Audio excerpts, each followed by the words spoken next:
The answers for problems 3 and 4 on activity 2.2.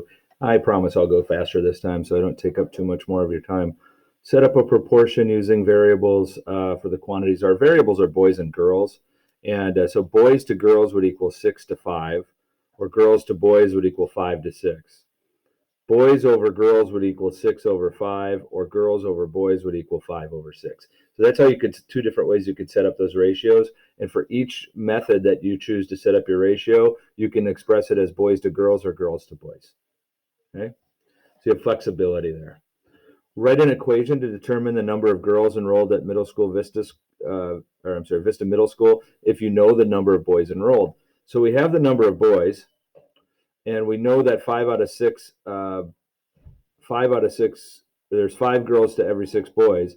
So if we take 5, 6 and multiply it by the number of boys, we'll get the number of girls. So girls equals 5, 6 times boys. Now it's asking us to talk a little bit about terminology and vocabulary here.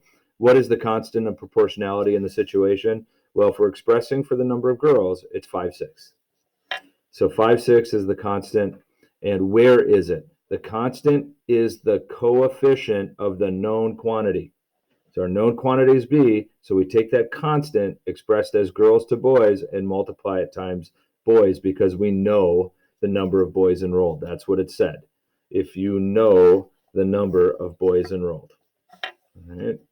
And then for C, what does the constant of proportionality mean in this problem situation? There are a number of different ways I wrote it. 5 out of 11 students are girls, or 6 out of 11 students are boys, or for every 5 girls, there are 6 boys. So there's a number of different ways to write those out. Let me know if you have any questions on these problems.